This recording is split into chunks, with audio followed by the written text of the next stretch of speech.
నమస్తే అండి, నా పేరు సునీత లక్కమరాజు.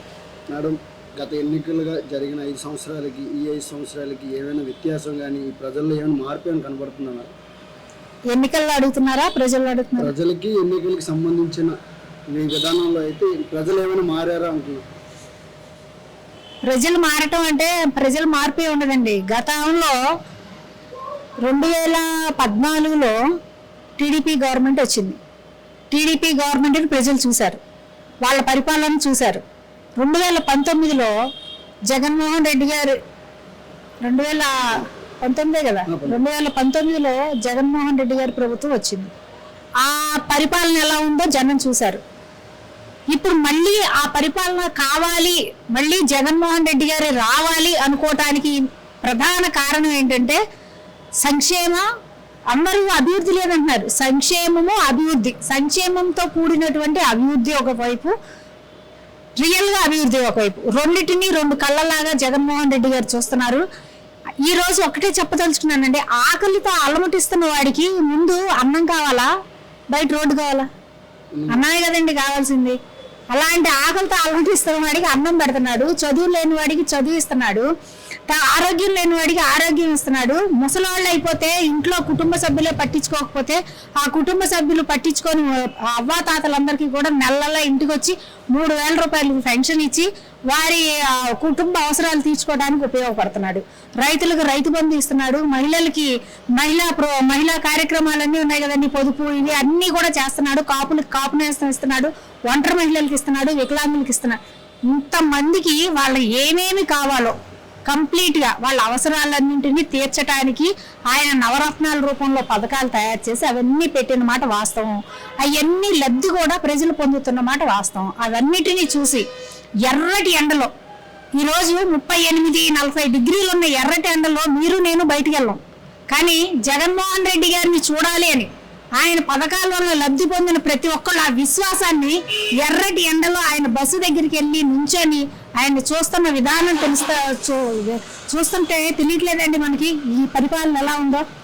రామరాజ్యం లాగా సుపరిపాలన సాగిస్తా ఉన్నాడు జగన్మోహన్ రెడ్డి గారు. ఇన్ని రోజులు బయటకు రాని వ్యక్తి ఈ రోజు ఎలక్షన్ టైంకి, మొన్నటారు తాడేపల్లిలో ఉన్న వ్యక్తి ఈ రోజు ఎలక్షన్ టైంకి వచ్చేటప్పుడు కాన్వెన్స్ చేస్తున్నారు అనేసి చాలా ఆరోపణలు వస్తున్నాయి.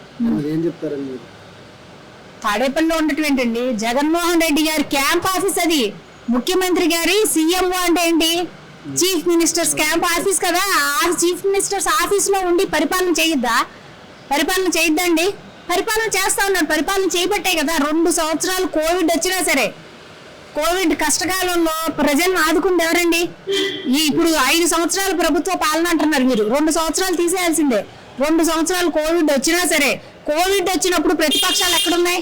ఈరోజు చంద్రబాబు నాయుడు గారు ఎక్కడున్నారు? హైదరాబాద్ లో ఉన్నారు. ఆయన కుటుంబం అంతా హైదరాబాద్ లో సుభిక్షంగా ఉంది. పవన్ కళ్యాణ్ ఎక్కడున్నాడు? కోవిడ్ లో హైదరాబాద్ లో ఉన్నారు. ఎవ్వరు ఇక్కడ లేరు. ఇవాళ వచ్చి మాటలు చెప్తున్నటువంటి మిగతా అపోజిషన్స్ ఎవరైనా సరే హైదరాబాద్ లో ఉన్నారు. కానీ ఇక్కడ ఉండి, తాడేపల్లిలో ఉండి ప్రజలందరికీ మేలు, కోవిడ్ లో కూడా ఇంటింటికి వచ్చి రేషన్ ఇచ్చారు, ఇంటింటికి వచ్చి ఆరోగ్య సేవలు అందించారు, కోవిడ్ లో కూడా మందులు అందించారు, వాళ్ళకి కావాల్సిన బెడ్లు ఏర్పాటు చూశారు. ఇవన్నీ ఎవరండి చేసింది? ముఖ్యమంత్రి జగన్మోహన్ రెడ్డి గారు. ఆయన ఒక చోట కూర్చొని పరిపాలన చేయకుండా నీ ఇంటికి వచ్చి కూర్చొని పరిపాలన చేస్తాడా? మాట్లాడేదానికి అర్థం ఉండాలి కదా. అలాంటి సంక్షేమ పథకాలు ఇచ్చిన వాలంటరీ వ్యవస్థని ఈ నెల 1వ తారీఖు నుంచి తొలగించడం జరిగింది. దాని గురించి ఏం చెప్తారు మేడం? అంటే పేద ప్రజలకి, అవ్వాతాతలకి ఒక పెన్షన్ అనే విధానాన్ని ఈ వాలంటరీ విధానం ద్వారా తీసుకొని వెళ్ళి ఇచ్చే విధానాన్ని నుంచి 1వ తారీఖు నుంచి రద్దు చేశారు. దాని గురించి ఏం చెప్తారు? చంద్రబాబు నాయుడు గారు చేసినటువంటి దుర్మార్గమైన కుట్ర ఇదే. ఇప్పుడు ఎప్పటికప్పుడు అప్డేట్ అవుతారంటారు కదా, పాత కుట్రలన్నీ చేసుకుంటూ వచ్చాడు. ఆయన్ని తీసుకొని వెళ్ళి అపోజిషన్ లో కూర్చోబెట్టారు ప్రజలు. ఇంకా బుద్ధి రాలా, ఇంకా జ్ఞానం రాలా.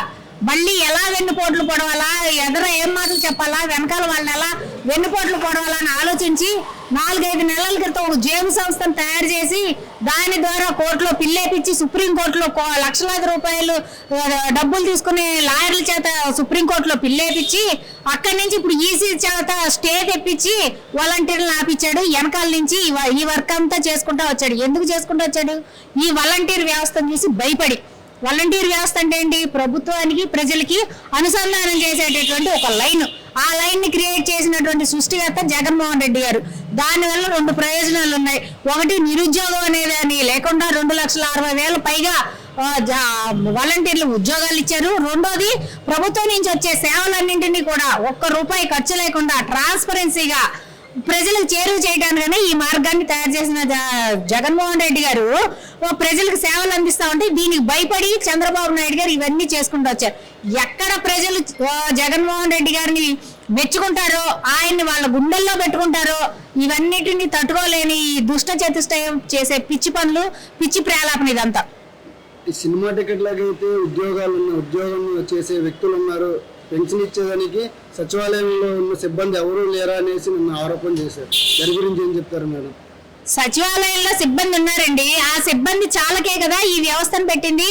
ఇదివరకు మీ గవర్నమెంట్ లో మీరు కూడా పెన్షన్స్ ఇచ్చారు, ₹1000 పెన్షన్ ఇచ్చారు. మరి ఆ పెన్షన్ ఇచ్చినప్పుడు ఆ ఎన్ని రోజులు ఇచ్చారు?